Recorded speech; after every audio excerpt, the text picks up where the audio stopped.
Welcome back to Common Sense. I'm Wendy Bell. One of the most wondrous things to witness as an adult is the joy of a child. Easter brings out that joy.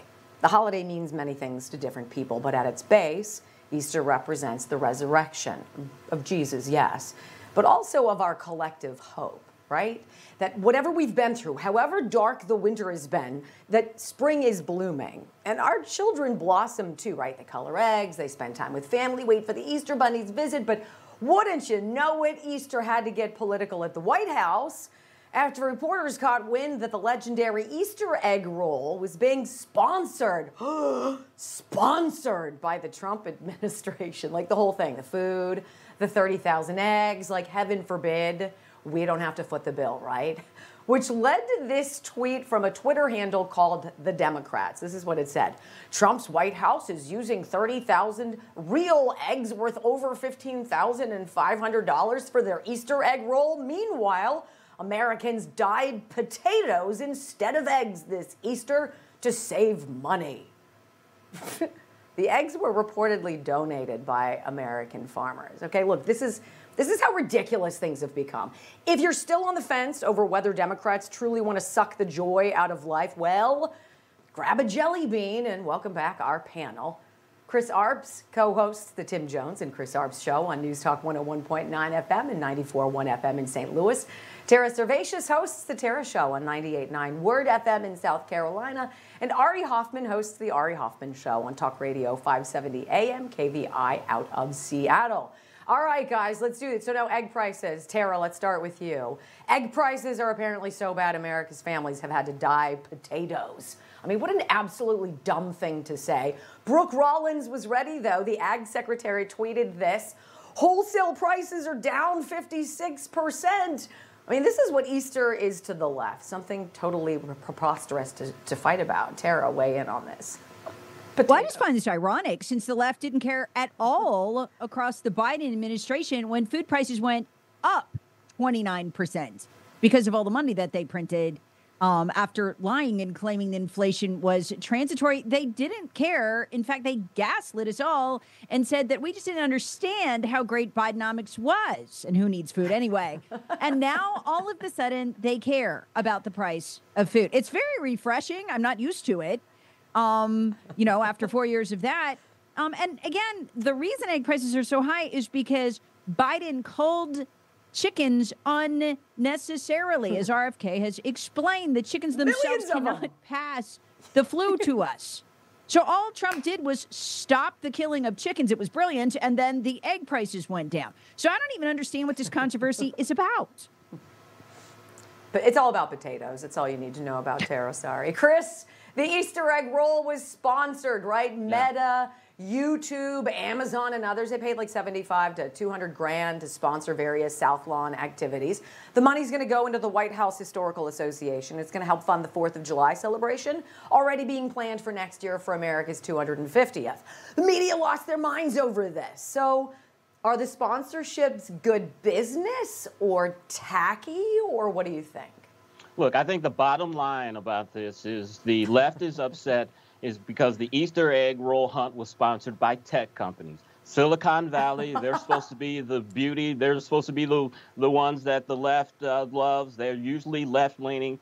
We've seen ever since Donald Trump was elected president, all of the tech CEOs have come to the White House, have kissed the ring. They're paying for President Trump's library. They're paying for the inaugural. President Trump raised $200 million for his inaugural. That is a record that eclipsed the record from his first inauguration. So I think that's the bottom line of it. That's why they've turned on Elon Musk. Elon Musk was the darling of the left and the environmentalists. Now they can't stand it.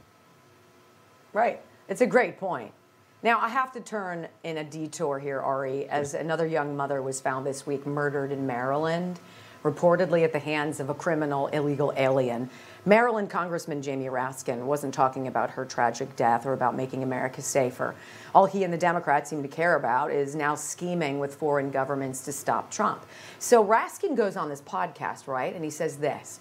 It's a compliment to something we need to be doing right now, which is engaging in far more work on transnational democratic solidarity with the democratic governments and democratic movements and peoples and parties of the world to try to prevent the spread of the lawlessness and the fascist chaos that's been unleashed against us. Ari, Jamie Raskin is calling for a global liberal revolution. Like, what did you hear out of that? Am I wrong? I went to college. I don't understand what the hell he just said. That is a lot of big words that really don't go together at all. It sounds like a massive word salad. I really have no clue what he was talking about. Really, every single American looks at what's going on with the border right now and says, thank God for President Trump, whether they're right, left, or center. The 20% that don't support this are the ones that want to have illegal immigrants voting. And they figure, well, you know, if to make an omelet, you got to break some eggs. You know, the ones that complain about being so expensive. Well, here we're talking about people's lives. People are dying because of the illegal immigrants in this country. And it hasn't stopped. It's not going to stop for a while until we get all of them out of here who are the criminals. And the Democrats going 100%. down to advocate for an MS-13 gang member. Next will be Tren de Aragua. Next will be Hamas. Next will be other terrorist organizations. It's the biggest self-own because they're acknowledging they're the ones who created the problem, and rather than actually representing their constituents, they're representing people who aren't even citizens of this country and ones who committed vicious crimes. 100%. You know, after getting dragged by the left, Tara, for eating dinner with President Trump, did you see Bill Maher dropped a comment this week I wasn't expecting? He said, Democrats have backed themselves up against a wall that America doesn't want what they are selling. Listen to this. That part of the movie where there's a gunfight and the guy, and then click, click. There's no more bullets in the gun. We have no power. So how do we handle this?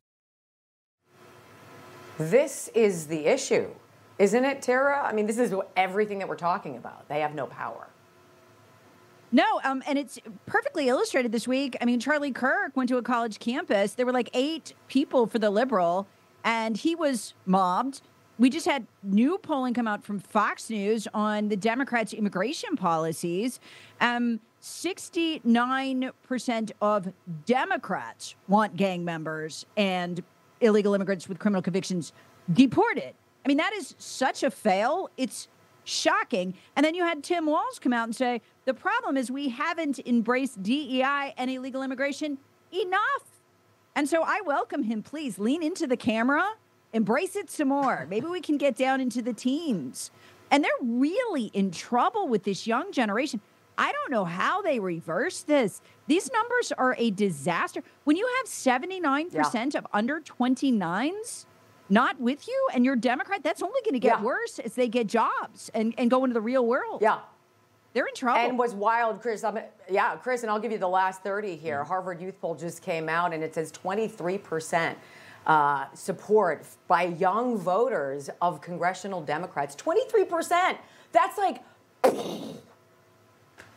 Yeah, and I wonder, too, you know, you could take a trend out of this that maybe they're looking at the Democrats and are saying that they're not the party for them and they may be leaning conservative, or they may be saying that the Democratic Party's not left enough and is not fighting for them. I think we'll see what that trend is over the coming years and decades. Don't say that. I love it. Thank you, guys. Appreciate your time. I hope you all come on back. Now,